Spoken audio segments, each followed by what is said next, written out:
Yo recibí un email que me decía que si hacía clic ahí ganaría un... Recibo un enlace de una página que ni siquiera conozco diciendo que... No caemos en rumores. Dans ce studio situé au Brésil où la langue portugaise est parlée, les podcasts en espagnol sont enregistrés 3 fois par semaine. Le nom du projet est La Voz de los Refugiados. La voix des réfugiés, il est produit à l'intérieur d'un camp de réfugiés par des volontaires vénézuéliens pour communiquer des informations exactes au milieu de réfugiés vénézuéliens qui affluent au Brésil. Les fausses informations affectent tout le monde, car beaucoup de ces réfugiés n'ont parfois accès à aucun type d'information, et ceci est un canal officiel pour lever leurs doutes. Les volontaires écrivant et enregistrant leurs propres textes et les retouches de post-production donnent un résultat extrêmement soigné.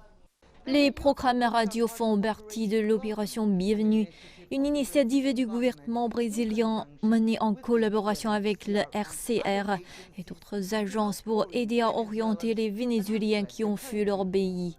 Les programmes sont téléchargés sur YouTube et également diffusés par haut-parleurs dans l'un des 15 abrités réfugiés de la zone de Boa Vista.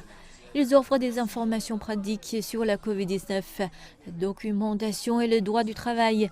Parallèlement, elle démystifie les informations préjudiciables qui circulent sur les médias sociaux.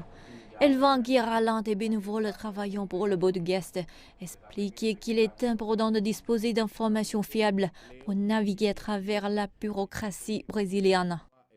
Au départ, j'avais peur, parce que je ne parlais pas portugais et je pensais ne pas pouvoir trouver de travail. Mais j'ai découvert que l'on pouvait prendre les cours de langue gratuitement.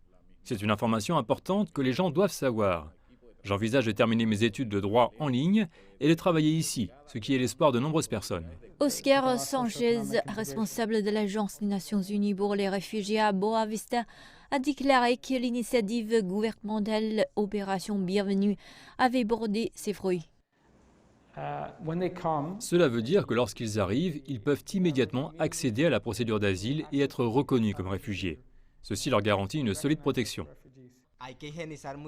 De retour au studio, ces bénévoles déclarent qu'en plus de la bataille permanente contre les dernières rumeurs, ils prévoient de développer et de transformer les podcasts en cours d'orientation en ligne.